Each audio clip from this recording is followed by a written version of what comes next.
Now, Harvey Weinstein I don't know whether he's in some kind of organized crime now, but he used to be like some kind of junior mob kind of guy, right?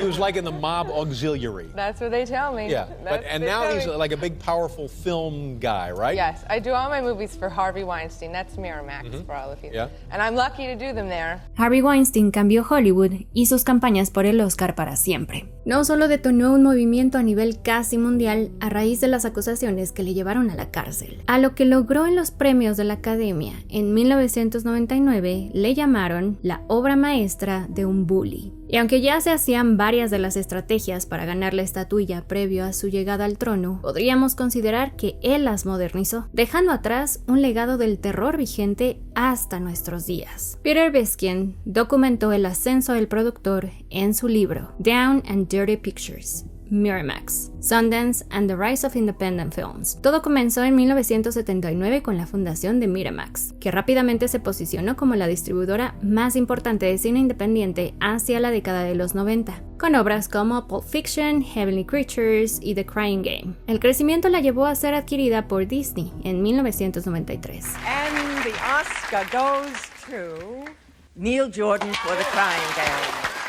La clave para el éxito financiero de la compañía era muy clara. El reconocimiento en los premios era fundamental para catapultar económicamente sus películas. Más de 300 nominaciones y 81 premios conseguidos dan cuenta de las brutales, sucias e incluso ilegales campañas de Harvey. Su reinado publicitario y cuasi político arrancó en Mi pie izquierdo, protagonizada por Daniel Day-Lewis, en la que implementó una de sus principales estrategias: llevar a sus actores a todo tipo de evento, incluso si de hablar ante el Senado se tratase. En palabras de Weinstein, en vez de esperar a que alguien nos ganara por tener más poder, decidimos hacer una campaña de guerrilla. Part of the reason they're able to get all these actors to sign on for no money in these movies, they know that their odds of getting a nomination are probably twice as high when they're in a Miramax movie. Pero esos premios traían consigo una penitencia. Gwyneth Paltrow apareció en decenas de portadas de revista durante la época de pre-campaña de Shakespeare enamorado. Y el asunto es que esto no solo se limitaba a los actores. Según cuenta Biskind en su libro,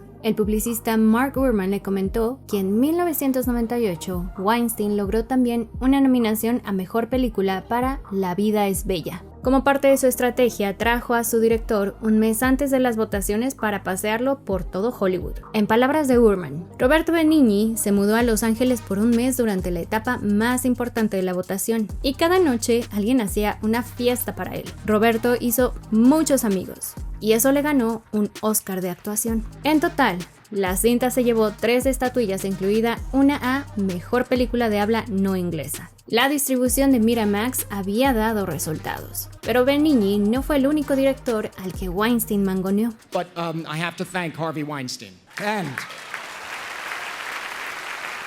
thank you, sir. 2003 fue el año del gran éxito en lo que a sus campañas se refiere. Incluso se acuñó un mote. En vez de los Oscars, se les llamó los Harveys. 4 de las 5 nominadas estaban relacionadas con él: Las Horas, El Señor de los Anillos, Las Dos Torres, Chicago y Pandillas de Nueva York. Ya sonaban rumores de lo complicado y tortuoso que era trabajar para o con él. De hecho, se le apodaba Harvey Manos de Tijera por su fanatismo desmedido a recortar las películas que producía. Una de esas víctimas fue Martin Scorsese, quien lo tuvo que soportar durante el montaje. Scorsese incluso planteó retirarse del cine. Si aquella era la única forma en la que me iban a permitir hacer películas, tendría que dejarlo, porque los resultados no me satisfacían. Había momentos extremadamente difíciles y no podría sobrevivir. Acabaría muriéndome. Y decidí que se había acabado de verdad. Pero el martirio no terminó con la finalización de la obra. Durante la campaña rumbo al Oscar, Weinstein le obligó a aparecer hasta en la sopa. Y entonces incorporó otra de sus estrategias: usar a miembros de la academia para inclinar la balanza a su favor. En este caso, hizo redactar a uno de sus publicistas una declaración que acompañaba un anuncio de Pandillas. El 2 veces ganador del Oscar, Robert Wise, dice que Scorsese merece el premio. Wise no solo era un reconocido y octogenario cineasta, fue presidente de la academia. Evidentemente, Robert no hizo la declaración, simplemente se la firmó al publicista. Esto provocó que la AMPAS prohibiera anuncios que incluyeran declaraciones de sus miembros, pero no era la primera vez que usaba a los votantes. Su campaña por Shakespeare enamorado se convirtió en un manual y marcó un antes y un después en la manera en la que los productores promueven sus películas entre los votantes. En aquella ocasión pagó a publicistas veteranos de Hollywood, también miembros de la academia, para convencer a sus colegas. Pero tal vez su gran contribución fue competir en igualdad de circunstancias contra quien era en aquel entonces el rey Midas.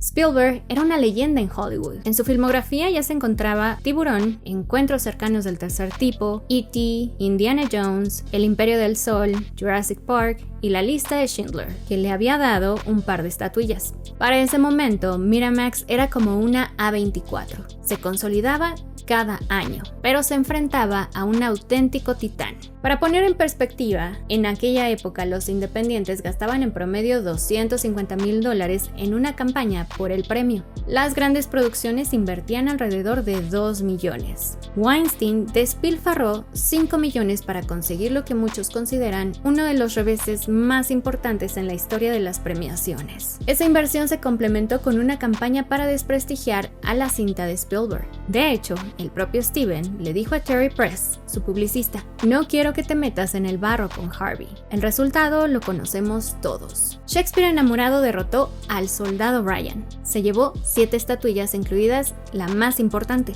Mejor Película. Un filme con estreno limitado inicial en solo 8 cines había derrotado a uno de los pioneros del blockbuster. Logro conseguido con billetazos, desprestigio e infiltrados en la academia. Una forma de publicitar las obras que hizo escuela y llegó para quedarse. Is it different this year for any reason? It's scrappier this year. And what's going on? Well, the campaigning is a little more stressful, I think, on all sides than it usually is. Is this all because Miramax is such effective marketeers of their program, of their movies, and so therefore the old guard in Hollywood has rebelled against that? That's one way of describing it. En palabras de Julie Miller, reportera de Variety, Harvey creó un tipo de película que no es muy conocida por el público en general, pero manipula perfectamente las votaciones para ganar los Oscar por muchos años. Y Terry Press complementa: fue la primera vez, al menos para mí, que hacer campaña y hablar mal de otras películas se volvió la norma. Para lograrlo implementó otro de sus sellos: asegurarse de que todos los votantes vieran sus películas. Sin importar en dónde se encontraban, organizaba funciones, incluso en casas de retiro de los más viejos. Además, se benefició de la tecnología de la época para hacer llegar las cintas con el VHS como uno de sus principales aliados. Con una copia de la película, los miembros de la academia la podían disfrutar en su casa sin pretexto. A los visionados los acompañaba de llamadas por parte de sus publicistas para insistir en la importancia del filme y sus cualidades para obtener la victoria.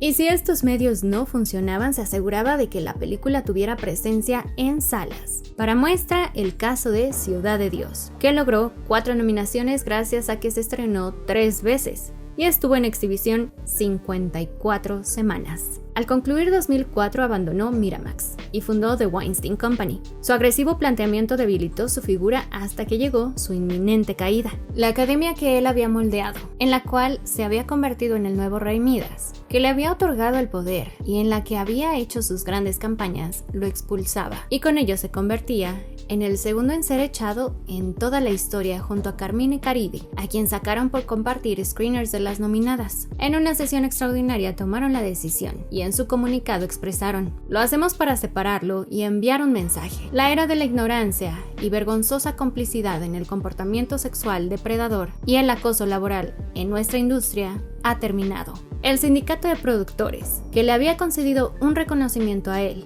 y su hermano por sus contribuciones a la cinematografía, también lo echó, culminando con un reinado de terror, no solo en sus campañas, sino con decenas de mujeres de las cuales abusó sin castigo alguno durante décadas. Queda la duda de quiénes lo solaparon y le permitieron continuar con una conducta que, desafortunadamente, al menos en lo concerniente a los Oscar, se ha mantenido como el modelo moderno para publicitar las obras entre los votantes. No queda duda de que en estos premios no gana la película más destacada ni la mejor. Ganan las relaciones, los acuerdos y otras cosas que van más allá de lo técnico y lo narrativo.